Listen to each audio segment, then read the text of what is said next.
Rana sir, एक फौजी होने के नाते अब अनुमा जी तो क्योंकि प्रवक्ता भी हैं, राजनीतिज्ञ भी हैं, तो उस तरह से उन्होंने अपनी बात कह दी। लेकिन सर, एक फौजी होने के नाते आपको लगता है कि अब क्लैरिटी आ चुकी है और अब यह आंदोलन खत्म होना चाहिए, युवकों को समझना चाहिए, या अभी भी आपको लगता है कि नहीं, सेना में परमानेंट कमीशन ही होना चाहिए? देखिए, सबसे बड़ी बात तो यह है कि जो आज जानकारी दी गई प्रेस वार्ता में, मुझे ऐसा नहीं लगता कि इसमें कुछ भी नई बात कही गई थी।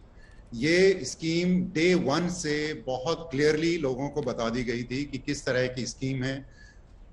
दुर्भाग्यवश न तो किसी ने इस स्कीम को पूरी तरह से जानना चाहा, न इसको पूरी तरह से समझ पाए, और इसमें तरह तरह से राजनीति भी बीच में आ गई, जो बहुत दुर्भाग्यवश है, क्योंकि ये स्कीम सेना की है और ये सेना की रिक्वायरमेंट है। मैं इस बात से सहमत नहीं हूं कि इस पे कोई विचार नहीं हुआ, क्योंकि इस पे बहुत समय से विचार हो रहा था। इस पे प्रेस वार्ता में भी ये बात कही गई कि 89 से इस बात पे विचार हो रहा था। कारगिल रिव्यू कमेटी की रिपोर्ट आप पढ़ें, उसमें सबसे बड़ा मुद्दा यही था कि कैसे हम अपनी सेना की युवा प्रोफाइल को कम करें, और ये एक रिक्वायरमेंट है सेना की, और उस हिसाब से ये स्कीम रखी गई। मैं इस बात से भी सहमत नहीं हूं कि सेना, अगर तीनों चीफ आके बोल रहे हैं आपको कि ये युवाओं के लिए सही है, ये सेना के लिए सही है, तो मैं नहीं मानता कि हमें उस बात पर हमें कोई शंका होनी चाहिए कि नहीं, ये सेनाओं से मशवरा नहीं लिया गया।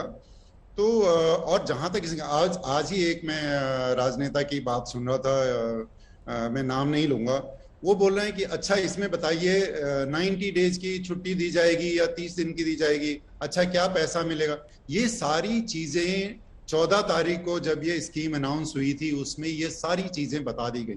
अगर आपको नहीं मालूम है तो कृपया उसको देखें। आप उसको देखने से पहले आप सड़कों पे उतर आए, अपने हजारों करोड़ों की संपत्ति नष्ट करवा दी, सिर्फ इसलिए क्योंकि आपको स्कीम समझ में नहीं आई।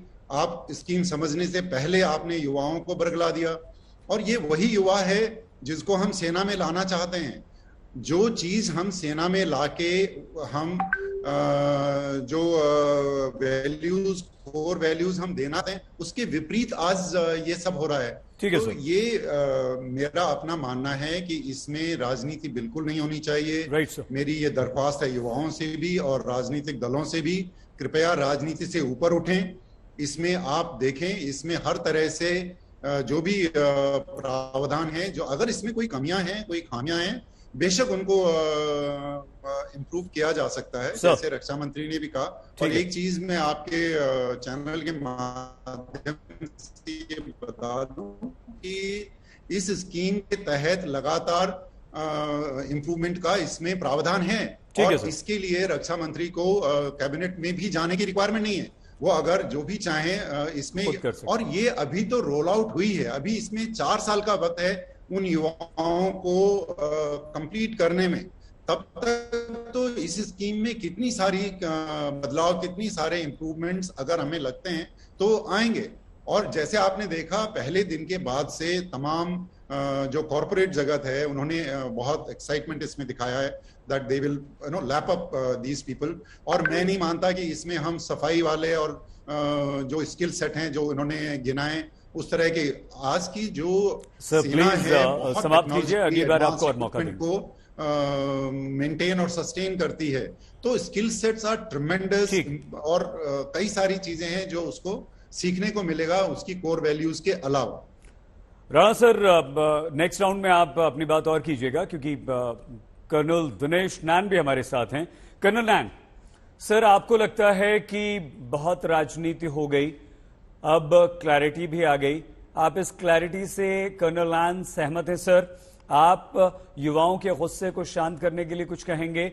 और कर्नल नैन, क्या आपको भी लगता है कि हाँ, राजनीति तो हो रही है, विपक्ष सरकार के विरुद्ध इसे एक मौका देख रहा है और उसे भुना रहा है? देखिए सर, सबसे पहले तो मैं अपील करूंगा, जितने युवा हैं, मेहरबानी करके आपका नाम सेना के अंदर भर्ती से या किसी भी चीज से जोड़ा जा रहा है और सेना का नाम आ रहा है, तो सेना तो अपने देश के लिए जान देती है, अपने देशवासियों की जान बचाने के लिए जान देती है, इसकी रक्षा संपत्ति की रक्षा करने के लिए जान देती हैं। आप जो हरकत ये उग्रवाद की करेंगे तो सेना बदनाम होगी और ये बिल्कुल बर्दाश्त नहीं। रही बात सेना की, दुर्भाग्य की बात है सहित के 1973 के से लेके अब तक जब हमारा डिफेंस पे कमीशन हुआ करता था और सेना खुद डिसाइड करती थी कि हमें कितना मॉडर्नाइज होना है और कितना हमें काम करना है, कितने किस कैसे भर्तियां करनी है, वो हमसे छीन लिया गया था और उसको एक सिविल पे कमीशन के अंदर हमको डाल दिया गया था, सारे बजट से लेके हर चीज। 1971 के अंदर यही वो 32 साल और 30 साल के युवा थे जिन्होंने बांग्लादेश बना के दिया था। मुझे समझ में नहीं आता कि सेना के बारे में सिर्फ कारगिल के अंदर एक जो कमेटी की रिपोर्ट आई थी उसको माध्यम बना के पूरा निरस्त क्यों किया जा रहा है। इन लोगों ने इतनी कुर्बानियां दी हैं और इतना जज्बा दिया इस देश को। रही बात अब की, तो ये अग्निपथ की बात हो रही है। एक अग्निवीर अगर मेरी बैरिक में घुसता है तो मैं बन के बोलता हूँ, छाती ठोक के शहनवाज जी को भी बताता हूँ, वो मेरा जवान है, वो सिर्फ अग्निवीर नहीं है और वो मेरे साथ दिन रात हर वक्त इस देश की सेवा के लिए तैनात रहेगा। तो अधिकारी होने के नाते उसका वेलफेयर देखना, चैटवुड में पढ़ा था मैंने जब मैंने कदम बाहर निकाला था अफसर बनते वक्त, मेरा परम कर्तव्य है मेरा, और मैं अपनी निष्ठा को नहीं कभी भी कम करूंगा। इन लोगों को अगर आप बाहर भी करते हो 4 साल के बाद तो मेरा जवान बाहर जा रहा है। सईद आज 50,000, 50,000 या 45,000 लोग बाहर आ रहे हैं 35 साल की नौकरी में, मर्जी से नहीं आते, वो भी जबरदस्ती निकाल के बाहर किए जाते हैं क्योंकि युवा सेना चाहिए। लेकिन बाहर आने के बाद एटीएम के बाहर नीति सुरक्षा गार्ड बना करके अपना परिवार पालने के लिए लाठी लेके एक जवान खड़ा है, तो किस मुंह से सब लोग सेना के बारे में ऐसी बातें करते हैं। सब कुछ गिरा दिया, अफसरों का स्तर गिरा दिया, जवानों का गिरा दिया, केसीओज का गिरा दिया, सिविल सोसाइटी में स्तर गिरा दिया और सिर्फ बैठ करके चेपल के ऊपर शहीद क्या गिनवा रहे हैं, कैसे आपको बैंक से फायदा होगा, कैसे आपको ये टेक्नोलॉजी मिलेगी, कैसे, अरे ये काम करते हैं अपने जवानों के साथ। इस देश को सबसे सर्वश्रेष्ठ लोग चाहिए अपनी सेना के अंदर। क्या शर्म की बात है, 130 करोड़ देश के अंदर से 400 ऑफिसर, सैयद भाई 400 ऑफिसर, तो सबसे बेस्ट क्रीम होनी चाहिए। नेशनल डिफेंस एकेडमी के लिए नहीं आ रहे आगे। मेरे जमाने में 1986 में 1981 में जब हम अफसर थे, बनने जा रहे थे, तो दूसरे तीसरे नंबर पे आता था एम्प्लॉयमेंट न्यूज में आर्मी का ऑफिसर का कैडर का जो मेरिट। आज लेंस लेके ढूंढना पड़ता है।